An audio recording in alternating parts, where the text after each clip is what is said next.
आपण को बारंबार परिस्रा लगुच्छे कि जदि हाँ तेबे होई जांतु सावधान। दर्शक बंधु, बयस वृद्धि हेबा सहित आम शरीर में अनेक प्रकार परिवर्तन घटी थाए और खास करी महिला साधारणतः 40 रु 50 वर्ष पर महिला बारंबार परिस्रा लगिबा परिस्रा हेबा भली अनुभव हेबा समस्या देखा देइथाए। यह केवल शारीरिक असुविधार कारण हुएनि बरं सामाजिक जीवन को मध्य प्रभावित करिथाए।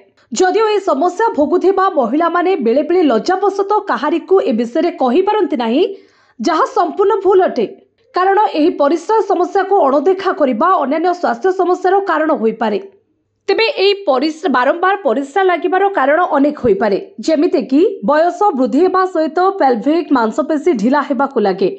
यह द्वारा परिस्रा उपरे नियंत्रण कमी थाए। परिस्रा लागिबा मात्रे यहाकु रोकिबा कष्टकर होई पारे। सेभली मूत्र संक्रमण कारणरू मध्य बेले बेले महिलांक ठारे परिस्रा समस्या देखा देइथाए। अनेक समय डायबिटीज, ब्लड प्रेशर किंबा अन्य कोनोसी रोगर औषध सेवन जोगु बारंबार परिस्रा समस्या होई थाए। डिहाइड्रेशन बा काफिन युक्त पानीय पदार्थ सेवन मध्य बारंबार परिस्रा हेबा बा परिस्रा लागिबा भली अनुभव कारण होई पारे। जदि आपण कम पानी पिउछंती बा अस्वास्थ्यकर खाद्यपेय करुछंती तेबे एथिपई मध्य आपनको बारंबार परिस्रा लागिथाए।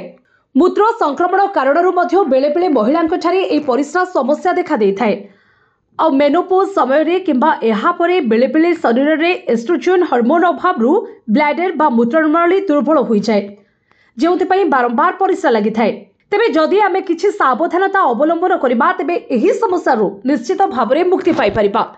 जेमिति कि निज ओजन कमांतु, कारण मोटापा पेल्विक मांसपेशी उपरे चाप पकाई थाए। स्वास्थ्यकर खाद्यपेय सेवन करंतु, अधिक कैफीन एवं चा मृद पानीय पीबारु दूरे रुहंतु, प्रचुर फाइबर युक्त खाद्य खांतु, सुस्थ जीवनचर्या अपनातु, ठीक समय शोइबा उठिबा, पर्याप्त मात्रा रे शोइबा एवं मानसिक चाप कम करिबा जरूरी अटे। सेभली धीरे धीरे परिस्रा उपरे नियंत्रण रखिबाकु चेष्टा करंतु। जदि एसबु सत्य मध्य आपणकर एही समस्या न कमुछि तेबे निश्चित भाव में डाक्तर सहित परामर्श करंतु।